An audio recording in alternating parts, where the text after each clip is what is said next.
मेरा आगाज से ही ये मौक़िफ़ है कि पाकिस्तान को इस खित्ते में और पूरी दुनिया में अपना लोहा मनवाना है बतौर एक बहुत ही अहम character and player in global piece, security and public safety. लेकिन लोग मेरी बात को ज्यादा संजीदगी से नहीं लेते।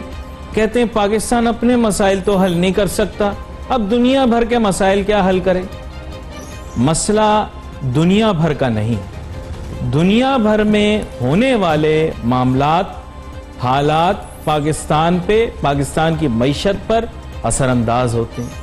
आप खुद जानते हैं कि मुल्क मुल्क का दौरा क्यों लगाया, लोगों की गाड़ियां क्यों चलाईं, लोगों से बार बार गुजारिशात क्यों की। IMF क्या है, वर्ल्ड बैंक कौन है, बैनुल अक़वामी तिजारती निज़ाम क्या है, बैनुल अक़वामी मालियाती निज़ाम क्या है। हमारे मुल्क के अंदर बनने वाली माशी पॉलिसियां क्या बाहर के खिलाड़ियों के असर में नहीं आती? होती है ना। क्यों हो रहा है ये सब कुछ? इसलिए हो रहा है क्योंकि ये आलमगीरियत का दौर है, द एज ऑफ ग्लोबलाइजेशन। फिर भी हम पता नहीं क्यों घबराते हैं और बैनुल अक़वामी मामलात के ऊपर जिनसे हमारा कोई ताल्लुक नहीं, उन पर पेट पर लेट जाते हैं, सड़कें बंद कर देते हैं, जज्बाती हो जाते हैं। लेकिन जो चीजें हमारे मुल्क के ऊपर, हमारे मुल्क की मईशत के ऊपर, हमारे मुल्क की सियासत के ऊपर असरअंदाज होती हैं, उनको हम नजरअंदाज कर देते हैं। ऐसा क्यों? अभी कह रहे हैं बैनुल अक़वामी सतह पर कशीदगी शुरू। क्या आपको इस कशीदगी का पहले पता नहीं? क्या आप इतने मासूम थे? क्या आपको पिछले 5-6 साल से मुतअद्दिद मर्तबा पढ़े लिखे अफराद ये बात नहीं करते आ रहे कि पाकिस्तान को एक अहम किरदार और रोल प्ले करना है? इतनी बड़ी कुव्वत है पाकिस्तान दुनियावी तौर पर कि वो इस पूरे रीजन को पीस दे सकती है। लेकिन हम हिचकिचाते हैं, घबराते हैं और कभी अपने मसाइल को बहुत बढ़ा चढ़ा के पेश करते हैं, कभी बैनुल अक़वामी मसाइल को बढ़ा चढ़ा के पेश करते हैं। फोकस्ड नहीं। तो दरअसल सिचुएशन है क्या? बैनुल अक़वामी मईशत पर क्या असरात मुरत्तब होंगे, पाकिस्तान की मईशत पर क्या असरात मुरत्तब होंगे? आज बड़े अहम मेहमान हमने प्रोग्राम में मदऊ की। तारुफ कराता चलूं, जनाब मिर्ज़ा इश्तियाक बेग साहब साबिक नायब सदर FPCCI रहे हैं और जनाब शान सईद साहब जो कि माहिर माशियात। गुफ्तगू का आगाज़ मिर्ज़ा इश्तियाक बेग साहब आपसे करते हैं। बात कुछ ऐसी है कि ये जो सूरत हाल पैदा हो रही है, ये सबको पता था ये होने वाला है। हम बाय स्टैंडर्ड्स हैं, जो 2 की प्लेयर्स हैं वो शायद अब अपने पैसिव रोल्स में वापस आ जाएंगे, लेकिन दुनिया की मईशत के ऊपर जो इसके असरात मुरत्तब होने थे वो हो गए। इसके बारे में अपनी राय दें। अली साहब, थैंक यू सो मच। आपने बिल्कुल सही कहा कि काफ़ी अरसे से ये चीज़ें बड़े खुल के नज़र आ रही थी कि ईरान और अमेरिका के ताल्लुकात जो सर्द मोहरी का शिकार थे और उन पे पाबंदियां भी लगा दी गई थी और ये लग रहा था कि किसी वक्त भी ये एस्केलेट हो सकते हैं, तनाज़े के अंदर इजाफा हो सकता है। आम तौर पे कंट्रीज़ क्या होती हैं कि वो वक्त पे ही सो के नहीं उठते, बल्कि उससे पहले ही इन तमाम चीज़ों की अपनी एक पॉलिसी बना के रख लेते हैं कि अगर सिचुएशन फर्दर डिटीरिएट होती है तो पाकिस्तान को क्या करना चाहिए। हमारी आंख जब खुली, जब मेरे और आपकी तरह हुकूमत को भी सुबह टेलीविज़न से ये पता लगा कि जी ये एक बहुत बड़ा वाक़या जो है ये तमाम चीज़ों का यह हो चुका है, और उसके बाद वहाँ के वज़ीर ख़ारजा ने हमारे आर्मी चीफ़ को फ़ोन किया, जबकि होना तो ये चाहिए था कि आर्मी चीफ़ के साथ ही साथ अगर वो वज़ीर आज़म जो कि ये क्लेम करते हैं कि मेरे बड़े अच्छे ताल्लुकात थे ट्रंप, उनको भी कॉल कर लेता, या कुछ नहीं करता तो कम से कम वज़ीर ख़ारजा को ही कॉल कर लेता, तो उससे ये होता। मगर मेरे ख्याल से अमेरिकन को मालूम है कि ताकत का सरचश्मा जो है वो कहाँ पे है, इसलिए उन्होंने कॉल किया। अच्छा, उसके बाद एक आध दिन तक तो हम बिल्कुल ही लॉस्ट रहे, हमारे समझ में नहीं आया कि हम किस तरीके से इसको हम हैंडल करें। अमेरिकन की पूरी आदत ये थी कि उनको आदत पड़ी हुई थी और मुशर्रफ दौर की कि हमने जब फ़ोन किया तो पाकिस्तान वो कुछ दे देगा जो हम उससे मांगेंगे भी नहीं। आपको अली साहब शायद ये याद होगा कि जब अफगानिस्तान पे हमला किया था हुकूमत ने, तो मुशर्रफ साहब ने उन्हें सब कुछ हासिल कर दिया था, और ख़ास तौर पे एक बेस जो था जो बलूचिस्तान के अंदर था, जहाँ पे उनकी फ़ौजें उतरी और वहाँ से आके फिर वो अफ़गानिस्तान में दाखिल हुई, वो तक हमको दे दिया। और बाद में जब अमेरिका जो था अफ़गानिस्तान पे काबिज़ भी हो गया, तो वो बेस जो था वो पाकिस्तान के ख़िलाफ़ ड्रोन वहाँ से उड़ा करते थे और पाकिस्तानियों को उसके अंदर मारते थे। बाद में हमें यह एहसास हुआ। खैर, देर आए दुरुस्त आए। एक अच्छी चीज़ ये हुई, होना तो ये चाहिए था कि फ़ौरन हमें असम्बली का इजलास बुलाना चाहिए था, मगर वो नहीं हुआ। मगर ISPR ने और साथ ही फिर हुकूमत वज़ीर ख़ारजा ने एक ये बयान दिया कि अब पाकिस्तान अपनी ज़रज़मीन किसी को इस्तेमाल नहीं करके देगा, हम फरीक नहीं बनेंगे और हम न्यूट्रल रहेंगे इसके अंदर, क्योंकि अमेरिका ये सोच रहा था कि शायद पाकिस्तान को प्रेशर लाने के लिए। अब कल फिर एक आध दिन पहले एक और कॉल भी वहाँ से आई है और किसी तरीके से वो कोशिश कर रहे हैं कि पाकिस्तान को, देखिए जब आपकी मईशत कमज़ोर हो, क्योंकि आज आपका टॉपिक मईशत भी है, तो मईशत के जो कमज़ोर मईशत वाले जो लोग होते हैं वो इतना स्टैंड ले नहीं सकते। आई होप कि जो स्टैंड हुकूमत ने लिया है, जो हमारी हुकूमत ने और ख़ास तौर पे हमारे ISPR ने भी ये कहा है, हम उस पर कायम रह सकें, क्योंकि अमेरिका जो है उसकी ये आदत रही है कि जब हालात ख़राब होते हैं वो हमारे आर्म्स को ट्विस्ट करना जानता है। IMF के ट्रिंचेस जो हैं वो भी रोकी जा सकती हैं। हम पे सबसे बड़ी इस वक्त तलवार जो हम पे लटक रही है वो FATF की लग रही है, क्योंकि हमेशा पाकिस्तान को ये डराया जाता है कि हम आपको ब्लैक लिस्ट के अंदर ले आएंगे। मगर मैं यहाँ पे आपको, और ये मैंने अपने कॉलम में भी इस चीज़ का जिक्र किया है कि खुदारा इस बार आप किसी प्रेशर में नहीं आइएगा। अच्छा, इस पर मैं और डिस्कशन आपके साथ जारी, जो पाकिस्तान के लिए अच्छा है। जी, अगर कल को पाकिस्तान और हिंदुस्तान के दरमियान कॉन्फ्लिक्ट आ जाता है तो ईरान किसकी तरफ जाएगा सर? मेरे ख्याल सवाल का जवाब आपको पता है, न्यूट्रल कितना रहना चाहिए, नहीं रहना चाहिए, यह एक सवालिया निशान है। शान सईद साहब की जानिब जाते हैं, आपकी पोशीदा मुस्कुराहट ये बता रही है कि आप जानते हैं कि वो किस तरफ होंगे। जनाब शान सईद साहब, आप बैन अल-अक़वामी सतह के मईशतदान हैं, मैं चाहूंगा जरा वजाहत के साथ हमें यह बताइए कि बैन अल-अक़वामी मईशत के ऊपर इस मसले की वजह से क्या असरात मुरतब हुए और फिर उसके बाद पाकिस्तान पर क्या असरात मुरतब हुए? जी, सबसे पहले पिछले साल से ट्रेड वॉर शुरू हुई, आपको पता है, US और चाइना के दरमियान, जिससे पूरी दुनिया में एक जो सप्लाई चेन में कंस्ट्रेन आया हुआ है और स्लो डाउन आया हुआ है, इससे पूरी दुनिया इफेक्ट हो रही है। और लेटली आपने देखा होगा कि US और ईरान के दरमियान शुरू हो गया, इससे मार्केट्स बहुत ज्यादा नर्वस हैं और इन्वेस्टर्स बहुत ज्यादा जिटरी हैं। और ये तकरीबन पिछले 5 साल से हम IQI में मलेशिया में अपने इन्वेस्टर के साथ शेयर कर रहे हैं कि जियो पोलिटिकल रिस्क जो है वो अक्रॉस ऑल एसेट क्लासेस जो है इम्पैक्ट करता है। और पिछले 10 साल में आपने देखा होगा सेंट्रल बैंक में, स्पेशली फेड, ECB ने कि एसेट प्राइसेस को डिस्टॉर्ट किया बाय प्रिंटिंग मनी, उसका नाम था QE। तो एडवांस इकोनॉमीज ने क्या किया कि उन्होंने पैसा छाप छाप के अपना जो फ्यूचर है वो एज ऑफ टुडे बोरो कर लिया, और उसी QE प्रिंटिंग मनी से वो अपने स्टॉक मार्केट को और अपने डे टू डे बिजनेस को चलाते रहे। लेकिन अब वो मरहला आ रहा है जब इन्वेस्टर्स रियलाइज करते हैं कि ये प्रिंटिंग मनी जो है ये कब तक चलेगी और इससे एसेट प्राइसेस की जो वैल्यूएशन है वो ट्रू पिक्चर नहीं दे रही। और हिस्ट्री ने हमें बताया है कि जो लोग सोफिस्टिकेटेड और स्मार्ट इन्वेस्टर जो हिस्ट्री और इकोनॉमिक्स को जानते हैं, उन्होंने हमेशा 2 एसेट क्लासेस में पोजीशन दी है। एक का नाम है गोल्ड और दूसरे का नाम है सिल्वर, और सॉरी रियल एस्टेट। तो रियल एस्टेट और गोल्ड ये 2 एसेट क्लासेस हैं जिनका काफी जो है वो इस वक्त इन्वेस्टर्स का रुझान है। मुझे एक छोटी सी ब्रेक लेनी है शान सईद साहब, ब्रेक के बाद वापस आते हैं, फिर अपनी गुफ्तगू करेंगे। Let's take it.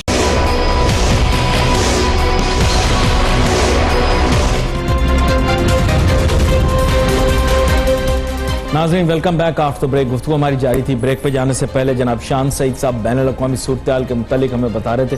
ज़ाहिरी बात है, सोने की कीमतों को तो हमने देखा, उसमें काफ़ी ज़्यादा जो है उतार चढ़ाव हमने देखा, जूं जूं सिचुएशन चेंज हुई ग्लोबली। तेल की कीमतों के अंदर भी कुछ तब्दीली रोनमा हो सकती है। जनाब इश्तियाक बेग साहब, आप कुछ शान सईद साहब से पूछना चाह रहे थे, फिर मैं आपकी जानिब भी आता हूँ। जी, क्या साहब? अस्सलाम वालेकुम। शान साहब, एक तो आप जहाँ से बैठे हुए हैं, जिस कंट्री के अंदर है, मेरा मलेशिया के लिए और उसके हुक्मरानों के लिए, वहाँ के प्राइम मिनिस्टर के लिए बहुत बहुत रिगार्ड्स। मैं सलाम करता हूँ उस शख्स को जिसने न्यूयॉर्क के अंदर पाकिस्तान का साथ दिया और कश्मीर पे बड़े खुल के बोला, कोलंबो कॉन्फ्रेंस में भी पाकिस्तान की मजबूरी को समझा, और सबसे बढ़ के उन्होंने अभी ये ईरान का और जो अमेरिका का मसला हुआ, इसमें खुल के कहा है कि अमेरिका जो है ये आलमी गुंडागिरी कर रहा है। जिस तरीके से उन्होंने कत्ल किया, नहीं करना चाहिए था। बहुत कम ऐसे लीडर होते हैं। इन्होंने अपनी तिजारत की भी परवाह नहीं की इंडिया के साथ, और ये कहा कि मैं उसकी परवाह नहीं करता और मैं कश्मीर पे पाकिस्तान को सपोर्ट करूँगा। मेरा बहुत उनको सलाम यहाँ से मैं उनको पेश करना चाहता हूँ। आपसे सिर्फ एक रिक्वेस्ट सवाल है, क्योंकि आप माहिर माशियात हैं, मैं खुद वाइस प्रेसिडेंट रह चुका हूँ फेडरेशन का, कि जब ये प्रॉब्लम्स ईरान की और अमेरिका की शुरू हुई तो इमीडिएटली ऑयल जो थे प्राइजेस वो बढ़ने शुरू हो गए। शायद $1.70 पर बैरल जो था वो बढ़ गया। अब कल के ये जो रॉकेट के हमले हुए हैं उसके बाद इस तरह की रिपोर्ट्स आ रही हैं कि सेटल चीज़ें हो गई हैं। ईरान ने क्या किया, अपने लोगों को खुश करने के लिए बतला दिया है कि जी हमने इतने रॉकेट चलाए और इतने आदमी वहाँ पे मर गए। अमेरिका ने अपने आदमियों को बतलाया कि हमारी कोई कैजुअलिटीज़ नहीं हुई। तो ये विन विन सिचुएशन दोनों के लिए हो गई है। आप सोचते हैं इन हालात में दोबारा ऑयल प्राइसेस नीचे आ जाएंगे जो अपनी असली सतह थी? और क्योंकि ऑयल की हमें इसलिए ज़्यादा फिक्र है कि पाकिस्तान एक बड़ी क्वांटिटी करता है, और अगर प्राइसेस बढ़ते हैं तो पाकिस्तान की मईशत ये अफोर्ड नहीं कर पाएगी। जी शान सईद साहब। बेग साहब, आपका सवाल बहुत वैलिड है। तो जहाँ तक आपने जो पहला डॉक्टर महाजन के बारे में कहा, वो एक बड़े मजे हुए। मेरे ख्याल आवाज वाजे नहीं आ रही शान सईद साहब की। दोबारा से शान सईद साहब के साथ रब्ता कायम करने की कोशिश करते हैं, लेकिन बड़ा अहम सवाल पूछा है मिर्जा इश्तियाक बेग साहब ने कि अगर तेल की कीमतें बढ़ जाती हैं तो फिर उसके बाद उनका वापस अपनी पुरानी सतह पर आना वो बहुत बड़ा एक मसला है। जी शान सईद साहब, आपको मेरी आवाज वाजे आ रही है? जी, अब आप सवाल का जवाब दीजिए। जी बेग साहब ने जो सवाल किया बड़ा रेलिवेंट है। सबसे पहले जो इन्होंने डॉक्टर महाजिर साहब की बात की, वो बड़े मंजे हुए स्टेट्समैन है और उन्होंने पाकिस्तान का हमेशा साथ दिया और वो पाकिस्तान खड़ा हुआ है। और आपको पता है प्राइम मिनिस्टर इमरान खान और डॉक्टर महातिर मोहम्मद का एक बड़ी एक जबरदस्त बॉन्डिंग है। सर, जहाँ तक आपने दूसरा सवाल किया ऑयल का, ये मसला सर हल नहीं हुआ अभी, ये मसला चलता रहेगा। अगर आपने कल रात को, आज सुबह बल्कि प्रेसिडेंट डोनाल्ड ट्रंप की स्पीच नहीं होगी, उन्होंने कहा हम ईरान के अगेंस्ट और इकोनॉमिक सैंक्शन लगाएंगे, हम कोई और मिलिट्री एक्शन नहीं करेंगे। इकोनॉमिक सैंक्शन लगाने का क्या मतलब है कि आप ईरान को और ज्यादा पुश करेंगे टुवर्ड्स वॉल। तो जब आप ईरान को और ज्यादा पुश करेंगे तो ऑब्वियसली वो रिएक्शन देगा। तो इसकी वजह से ऑयल प्राइसेस मजीद जो है इस रीजन में उनके बढ़ने का इम्कान है। और जहाँ तक आपका सवाल है कि पाकिस्तान जैसे मुल्क को उसका क्या इम्पैक्ट होगा, हमें जो है बहुत ज्यादा इम्पैक्ट होगा, क्योंकि हमारी जो एक्सपोर्ट्स हैं वो इम्पोर्ट बेस्ड है। जैसे जैसे हमारी इम्पोर्ट प्राइसेस बढ़ती जाती हैं, क्योंकि हमारा सबसे ज्यादा फॉरेन एक्सचेंज जो रिजर्व है वो ऑयल इम्पोर्ट करने में लगता है, तो हमारी एक्सपोर्ट जो है वो बैनुल अक़वामी मार्केट में वो बड़ी कम्पीट करना एक बहुत उनको चैलेंज हो जाता है। तो आपका पॉइंट बड़ा वैलिड है। अगर आप दो मैंने कैलकुलेशन की थी जो मैंने कल आज टीवी पे इमरान सुल्तान के साथ जिक्र किया था, अगर ये मजीद ये 3 या 5 दिन रहता है तो ऑयल प्राइस दोबारा $70 से $90 पर बैरल पे आ जाएंगी। अगर ये जो है चीज तकरीबन 1 हफ्ते या 1 महीना रहती है तो क्या पता हम वही लेवल देखें जो 2008 में होगा। बेग साहब, अगर आपको याद हो 11 जुलाई 2008 को ऑयल प्राइस $147 पर बैरल पर ट्रेड करी। तो अगर ये 100 से बढ़ जाती है, $100 पर बैरल से बढ़ जाती है, तो पूरी ग्लोबल इकोनॉमी जो है वो डीप रिसेशन में चली जाएगी। और इसके साथ साथ बहुत सारी इक्विटी मार्केट और बॉन्ड मार्केट उसी के साथ कोलैप्स कर जाएंगी पूरी दुनिया में। तो ये बड़ा डेंजरस सीन है। और ये आई होप कि बहुत पार्टी जो है वो थोड़ा सा सब्र तहम्मुल का मुजाहरा करें, लेकिन on the ground market intelligence report जो हमारी कह रही है कि ये इतने आसानी से सॉल्व होने वाला नहीं है। आपको पता है डोनाल्ड ट्रंप एक बड़ा रिवेंजफुल आदमी है और वो जरूर रिवेंज देगा जो उसने ईरान ने उसके बंदों के साथ किया है मिसाइल के अटैक के साथ। जनाब शान सईद साहब, आप जो बात कह रहे हैं, मैं दुआ करता हूँ कि वो सही ना हो। उसकी वजह यह है कि हमारे खित्ते के अंदर अमन के लिए ये ज़रूरी है कि ऐसा ना हो। पाकिस्तान बेचारा हमेशा से कोशिश ये करता है कि मामला इस नहज पे पहुंच जाए कि फिर उसके बाद कूदना पड़े मैदान के अंदर दोनों का बीच बचाव कराने के लिए। मैं हमेशा प्रोएक्टिव अप्रोच में बिलीव करता हूँ, जिसके माने ये है कि अगर आप देख रहे हैं कुछ गड़बड़ होने वाली है तो भाई अपना किरदार अदा करना शुरू कर दें। ये ना कहें कि जब गड़बड़ हो जाएगी हम पहुंचेंगे, क्योंकि आप पाकिस्तान की पुलिस की तरह काम कर रहे हैं। जब डाका पड़ गया, वारदात हो गई, 4-5 बंदे मर भी गए, उसके बाद पहुंचने के बाद आपने तशवीश शुरू की। मेरे ख्याल बेग साहब आप ये चाह रहे हैं कि हम जो है पुलिस की तरह इंतजार करते रहें, वारदात हो जाए, 15 पे कॉल जाए, हम ना जाएं, आराम से जब डाकू मार मोर के सब निकल जाएं, फिर उसके बाद पाकिस्तान की पुलिस पहुंचे वहां पे, हाँ 10 अकाउंट छोड़े। जी नहीं अली साहब, आपने सही मिसाल प्रोएक्टिव होना चाहिए कि हमारा ये होता है कि हम इस वक्त सोच में बहुत वक्त लगा देते हैं, जबकि दूसरी नेशंस जो हैं, देखिए वो इन मामलों में सोचती नहीं हैं, वो साथ देती हैं उसका जिसके साथ ज्यादती हुई है। आप पीस तो करें ना, पीस के लिए तो काम करें। बतलाऊं कि ये जो जनरल इनके साथ हुआ है, सलमानी के साथ, ये वाकया पाकिस्तान के साथ भी हो सकता है। उसको सिर्फ इसलिए निशाना बनाया गया कि अमेरिकन ने कहा कि जी इसके हाथ जो हैं कुछ अमेरिकन के खून से रंगे हुए हैं। कल अफगानिस्तान के अंदर कोई बम ब्लास्ट हो जाता है, और जो अक्सर होता रहता है, और अफगानिस्तान किस पे हमारे पे डालता है कि जी पाकिस्तान ने करवाया है, पाकिस्तान की एजेंसीज ने कराया है। कल उसके लपेट में कोई अगर अमेरिकन आ जाता है जो वहाँ पे बेस है इस वक्त अफगानिस्तान में, कल आप क्या हमारे मुल्क पे भी आके किसी जनरल को उड़ा देंगे? एक्सक्यूज मी, ईरान के अंदर जो वाकयात पेश आते रहे, उसके बाद उनके यहाँ जो सरकारी बयानात पाकिस्तान की हुकूमत और पाकिस्तान के मुतालिक जो दिए गए, क्या आपके ख्याल से वो दुरुस्त था? देखिए, लेट्स कॉल अ स्पेड। यहाँ पे हर आदमी वो जी देखें, ईरान की सरकारी खबर रसा एजेंसी पाकिस्तान के मुतालिक जो बातें करती रही है, आपके ख्याल से क्या वो मुनासिब है? और आज पाकिस्तान क्या सरकारी सतह के ऊपर उनकी तरफदारी शुरू कर दे जो कल हमारे ऊपर इल्जाम तराशी करते रहे? मैं वैसे आपसे पूछ रहा हूं एक बात। देखिए अली, मुझे पता है आप क्या कह रहे हैं। सलमानी ने भी पाकिस्तान के खिलाफ कुछ सख्त हार्ड जो है स्टेटमेंट्स दी थी, और उसने इस तरह का कहा था पाकिस्तान के लिए भी कि पाकिस्तान के इलाके से दरअंदाजी हो रही है और हम पाकिस्तान के इलाके में किसी दिन आके उन दहशत गर्दों से निपटेंगे। हम ये बात नहीं कर रहे, हम इस वक्त ये बात कर रहे हैं कि क्या एक सॉवरन कंट्री के अंदर अमेरिका को ये करना चाहिए था कि एक सिटिंग जनरल को आपने जिस तरीके से, और आपको एक शायद ये चीज़ पता नहीं है कि बात यहाँ पे ख़त्म नहीं हो गई है। इराक के प्राइम मिनिस्टर ने वाज़े अल्फाज में अपनी असेंबली में ये कहा है कि वो जो आ रहा था जनरल, वो एक पैगाम लेके आ रहा था हुकूमत की तरफ से ईरान। सर वो तो अगर मगर के ऊपर बात छोड़ दी, मैं तो आपसे सॉलिड बात ये पूछना चाह रहा हूं। आप उसका सियासी एंगल देख रहे, मैं तो उसका माशी एंगल देख रहा हूं। माजरत, मेरे प्रोग्राम का नाम रुपया पैसा है, मैं तो यहां देखता हूं कहां से पैसा आ रहा है और कहां पे पैसा जा रहा है।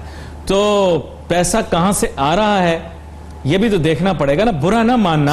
आप ऐसे करते हो कि आप उनके भी दोस्त हो, इनके भी यार हो, ऐसा तो नहीं हो सकता। जिनसे पैसे पकड़े हैं उनके भी आप दोस्त हो, और जिनसे नहीं पकड़े उनके भी आप यार हो। ये अजीब सी कोई चीज है। वापस आते तो शान सईद साहब से बात करते हैं कि अपने आप को अब हमने कैसे पोजीशन करना है। भाई मेरी बात किसी को बुरी ना लगे, असल में होती सच्ची और खरी है, कभी कभार दिल को लग जाती है। Let's take a short break.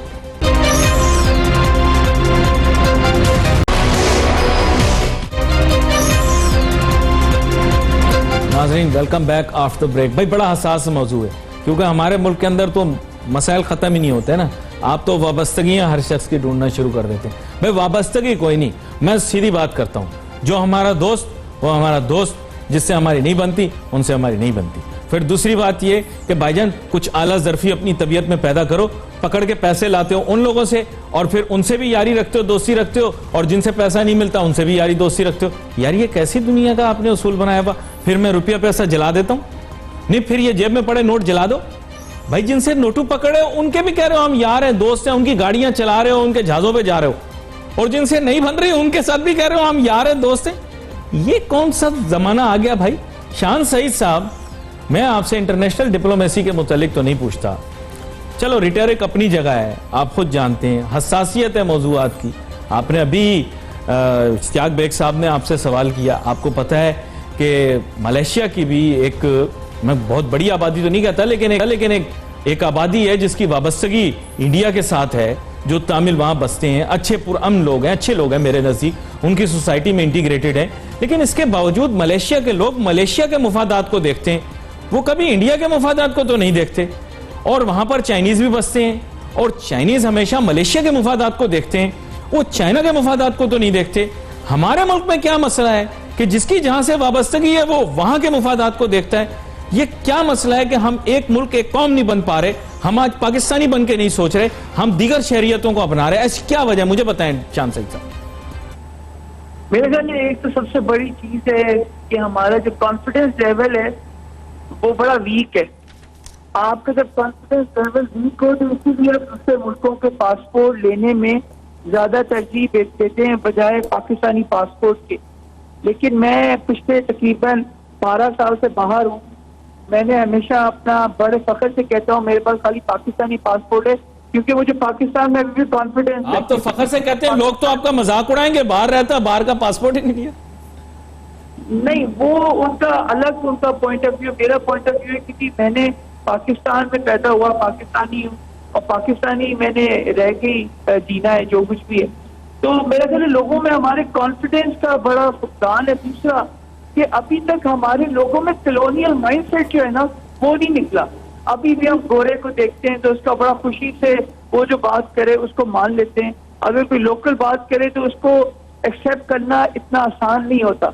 मैं आपको बताऊं, आपने आपके साथ मुझे देख रहे हैं कि मैं वर्ल्ड बैंक और IMF की जब 2017 में मीटिंग अटेंड करने गया था तो मैंने देखा कि मैं उन लोगों के साथ उसी लेवल पे जाके compete कर सकता हूँ एज एन ऑर्डिनरी इंडिविजुअल। तो जो लोग वर्ल्ड बैंक या IMF में काम कर रहे हैं वो कोई दूसरी दुनिया से नहीं है, वो भी हम और आप जैसे लोग ही हैं। लेकिन बात करना है कि इंटरनेशनल लेवल पे आप किस तरह कम्पीट करें, अपने अंदर कॉन्फिडेंस पैदा करें ताकि दुनिया आपको अच्छी नजर से देखे। और दूसरी बात, हमें अपना सेल्फ इंटरेस्ट देखना चाहिए, जिस तरह सारे मुल्क, जैसे आपने बिल्कुल सही कहा कि मलेशिया अपना सेल्फ इंटरेस्ट देखता है, सिंगापुर अपना देखता है, इंडोनेशिया, इंडिया, चाइना, हर कोई मुल्क जो है अपना सेल्फ इंटरेस्ट पहले देखता है, दूसरों को बाद। हमें भी पाकिस्तानी होते हुए अपना लोगों का सेल्फ इंटरेस्ट देखना पहले है जरूरी और दूसरों का बाद में।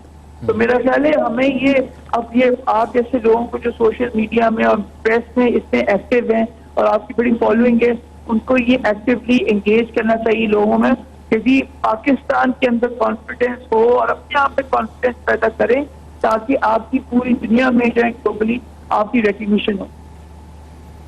शान सईद साहब, बात तो आपने बड़ी गहरी की है, अब किसी और दिन इसको आगे लेकर चलूंगा, आज तो मईशत की बात लेकर निकला हूँ। बात यह है कि इश्तियाक बेग साहब बड़ी अहम बात की शान सईद साहब ने। अब बात यह है कि जो भी कशीदगी है ये वो, डू यू थिंक कि टेक अवेज के अंदर पाकिस्तान के लिए कुछ अपॉर्चुनिटीज़ भी हैं? क्योंकि हमने थ्रेट्स के बारे में तो बात कर ली, जाहिर बात है यहाँ पर पाकिस्तान का कलीदी किरदार होगा खत्ते में अमन कायम करने के लिए। Do you see it as an opportunity for economic well being? क्योंकि आपको पता होगा पहले अफगानिस्तान के अंदर जो मामला पेश आया उसका बहुत फॉल आउट हुआ, अनफॉर्चुनेटली उसकी इकोनॉमिक प्राइस हमें पे करनी पड़ी। यहाँ पर क्या सिनारियो देखते हैं? जी देखिए अली साहब, जब भी पाकिस्तान ने माली मफादात को सामने रख के फैसले किए हैं हमें नुकसानात ही उठाने पड़े हैं। मैं आपको मिसाल दूं कि जब अफगानिस्तान में अमेरिका दाखिल होना चाहता था, ठीक है, हमें कुछ कपल ऑफ बिलियन डॉलर्स मिले थे, मगर ये आपको पता है कि बाद में हमारा 70 to 75 बिलियन का मईशत को हमारा लॉस हो गया। ये आपको अच्छी तरह मालूम है। अगर आज बात कर रहे हैं, लोग तो बोलते हैं मुशर्रफ की दूरअंदेशी थी, मुशर्रफ को लोग विजनरी कहते हैं, मगर यहां जब हम मुशर्रफ साहब के ऊपर थोड़ी बहुत ही तनकीद करते तो लोग कहते हैं ओह नो, वो तो बहुत बेहतरीन आदमी था, अली साहब उसकी सोच और फिक्र की दाद देते। किसी और की वार लड़ी थी और वो वार फिर आपको दहशतगर्दी की सूरत के अंदर हमारी टेरिटरी के अंदर आ गई और फिर जो मईशत हमारी उससे मुतासिर हुई वो आपको अच्छी तरह मालूम है। अब दोबारा अमेरिका अगर हमें कुछ लालच देता है तो आप तो बड़ी मुनफरिद ताजे सनतकार हैं, बाकी ताजे सनतकारों ने तो फेसबुक के ऊपर अपने परवेज मुशर्रफ की तस्वीर लगा ली है, व्हाट्सएप के ऊपर अपनी तस्वीरें बदल के मुशर्रफ की तस्वीर लगा ली, आप उस पर तनकीद कर रहे हैं, मैं नहीं समझा। देखिए अली साहब, उस वक्त जरूर सही है कि उस वक्त एक अच्छी जीडीपी हमें मिली थी शौकत अजीज इकोनॉमी की बात हुई ना फिर, मगर बाद में उसके जो कॉन्सिक्वेंसेस आए, उसके जो असरात आए, वो आपको मालूम है कि उससे मईशत को हमारे नुकसान हुआ है। मतलब इस वक्त देखिए हमारी हमेशा ये बदकिस्मती रहती है कि जब हम थोड़ा सा अपना पैर पे खड़े होने के लिए शुरू करते हैं, रीजन के अंदर कोई ना कोई प्रॉब्लम्स आ जाती है। इस प्रॉब्लम को आप लाइटली मत लें। देखिए जब भी कोई वार आपके नेबर के अंदर होती है तो उसके असरात जो स्पिल ओवर होके आपके कंट्री के ऊपर भी आते हैं। मत भूलें कि पाकिस्तान में भी जो हैं ऐसे लोग जो बहुत ज़्यादा ईरान को लाइक करते हैं, एक बड़ी तादाद के अंदर यहाँ पे मौजूद हैं। हम नहीं चाहते कि पाकिस्तान में इस तरह की कोई प्रॉब्लम्स जो है वो क्रिएट हो, मगर रात को जो अमेरिकन ने कहा है और जो ट्रंप ने बयान दिया है, उसके बाद मुझे पूरी उम्मीद है कि मेरे ख्याल से अब सेंस प्रिवेल कर गई है। इस मुल्क के अंदर बहुत सारे ऐसे लोग भी हैं जो अमेरिका को बहुत लाइक करते हैं और जिनके पास वहां से वाबस्तगी भी है, और चाहे तो मैं आपको बता सकता हूं कि they are at the highest echelons of power. तो ये आप कैसे नहीं है? आपने कहा कि एक वो है तो एक ये भी है ना। आपको मैं डिनाई नहीं करूंगा कि एक क्लास है जो वेस्टर्न मफादात को लेके चलती है, उनके खुद के मफादात हैं, वहाँ पे उनके कुछ ताल्लुक हैं, ग्रीन कार्ड्स हैं, बच्चे रह रहे हैं, बच्चे पढ़ रहे हैं। डेफिनेटली वो कभी ये चीज़ को नहीं चाहेंगे कि वो खुल के किसी और कंट्री को वो करें। हमने इस वक्त मुल्क का मफाद देखना है, मैंने अपना पर्सनल मफाद नहीं देखना। अगर एक बिजनेसमैन की हैसियत से मैं सोचूं कि जनाब हम अमेरिका से कहें कि जी हमें 5-10 बिलियन दे दें और हम हाजिर हैं और हमारे बेसिस हाजिर हैं। आपको एक वाक़या सुनाना चाहता हूं, आप हैरान हो जाएंगे कि जब अमेरिका ने इराक के ऊपर हमला किया वेपन ऑफ मास डिस्ट्रक्शन का बहाना करके, तो सबसे पहले उन्होंने अप्रोच किया टर्की को और टर्की को कहा हम आपको $20 बिलियन देंगे। अली साहब कितना? $20 बिलियन। आप हमें एरिया दें जहां से हम एंटर हो सकें। टर्की ने मना कर दिया। बाद में वो काबिज हो गया अमेरिका। तो लोगों ने टर्की से कहा कि कितनी बड़ी आपने गलती की, आप शायद होते उस वक्त तो रुपया पैसा का प्रोग्राम कर रहे होते तो आप कहते जी $20 बिलियन ले लें अमेरिका से, छोड़ें। बाद में जब किसी ने उनको कहा कि आपने गलती की तो आपको पता है उनका जवाब क्या था? उन्होंने कहा हम ये नहीं चाहते थे कि जब इराक की नेक्स्ट जनरेशन आए तो हमारे मुल्क की तरफ इशारा करके ये कहे कि हमारे मुल्क पे काबिज जो लोग थे वो इस डायरेक्शन से आए थे। ये सोच होती है आगे की। हमने अफगानिस्तान, आज हमारा क्यों इतना ज्यादा पाकिस्तान के खिलाफ रिजेंटमेंट है, आपने कभी देखा? इसलिए कि हमने अमेरिकन फौजियों को बेसिस प्रोवाइड किए और हमने जाने दिया वहां पे। उन्होंने वहां पे जाके अमेरिकन को अलाउ किया, उनके लोग पकड़ के दिए, उनके सफीर को पकड़ के हमने दिया। सर हमने अपना पेट काट के अपने अफगानी भाइयों को खिलाया है।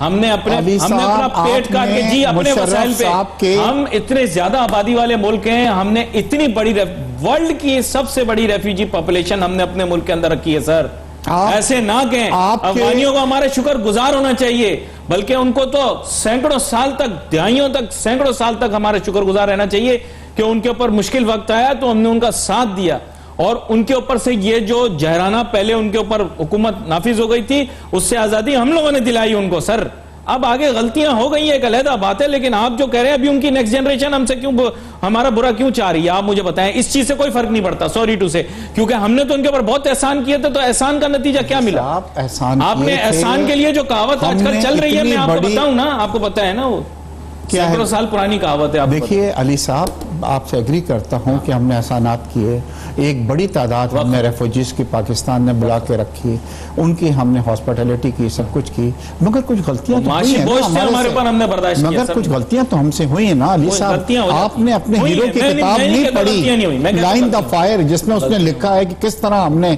उनके आदमियों को पकड़ पकड़ के अमेरिका के हवाले किया, जो आप गुआंतानामो बे के अंदर वहां पे मौजूद हैं। मैं सिर्फ ये चाहता हूं कि हम पैसों का लालच नहीं करें और इस बार पाकिस्तान किसी चीज के अंदर इन्वॉल्व नहीं हो और पार्टी नहीं बने। मेरे पास वक्त कम था, मैं दोनों मेहमानों का शुक्रिया अदा करूंगा, हमारे साथ शामिल हुए। नाज़रीन, आज के प्रोग्राम का हमारा वक्त पूरा हुआ जाता है। मैं ये बता दूं कि ये वक्त तो हमारे पास कम होता है, लेकिन ये मौजू नाजुक होते हैं और ये प्रोग्राम एक थिंक टैंक है, बाकी प्रोग्रामों से बिल्कुल मुनफरिद है।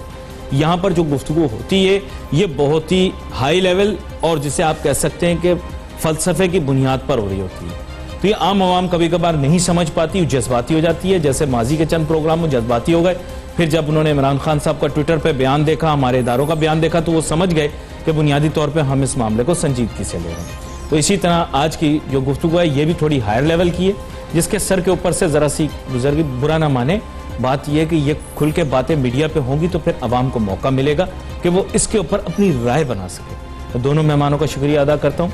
नाज़रीन, wait for your message on Facebook. Ali Nasir हमारी टीम को इजाज़त दीजिए। अल्लाह हाफिज़।